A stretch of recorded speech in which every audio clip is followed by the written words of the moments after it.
Okay next chapter वायुनी गति ऊर्जाનું આ જે સૂત્ર છે બરાબર આ ચેપ્ટર છે P = 1/3 rho into v square 3/2 kBT = half mv² થશે બરાબર ગતિ ઊર્જા માટે।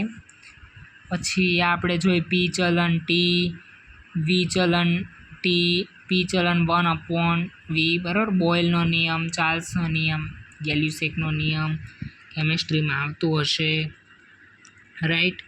પછી pv = μ RT આવું રીતે આવતું હશે કેમિસ્ટ્રીમાં બરાબર। p = ρRT/mo ઓકે જો n R/n એ એ kb બોલ્ટ્ઝમેનનો અચળાંક દર્શાવે છે બરાબર। તો pv = n × kbt એવું થયું અને જો આ n/v તમે v કરો તો n મળશે બરાબર સ્મોલ n। પછી આ બધા જુદા જુદા તાપમાન માટે અહીંયા MCQમાં અહીંયા બધા તાપમાન હશે અહીંયા T1 T2 ને T3 આપશે પછી કહેશે કે ના ચડતા ઉતરતા ક્રમમાં ગોઠવો T1 મોટું છે કે T2 મોટું છે। એમાં થોડીક પૂર્વધારણા છે કે જે સ્થિતિસ્થાપક અથડામણ થાય વાયુ વચ્ચે આંતરક્રિયા નથી કરતા જે આ પાત્રનું કદ છે એ વાયુનું કદ છે બરાબર ગ્રેવિટી નથી બધી જ દિશામાં સમાન રીતે ગતિ કરે છે। તો VRMSનું સૂત્ર શું છે √3RT/m VAVerageનું સૂત્ર શું છે √8RT/m બરાબર।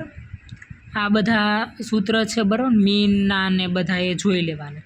મુક્તતાના અંશો એટલે કેટલા પ્રપરિમાણમાં ગતિ કરીએ કે એક પરિમાણ 3માં દ્વિપરિમાણ કેટલા આપ્યા છે 6માં ત્રિપરિમાણ અરેખીય 6માં પણ રેખીય 5માં દ્વિપરિમાણમાં 5 લાગે છે 5 કે મુક્તતાના અંશ ની ઉર્જા શું છે હાફ kT 3/2 kT એક અણુની ઉર્જા f/2 kT એક મોલની f/2 RT n મોલની ઉર્જા f/2 nRT બરાબર।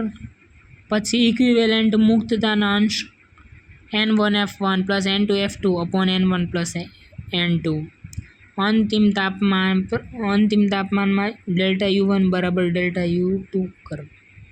Thank you.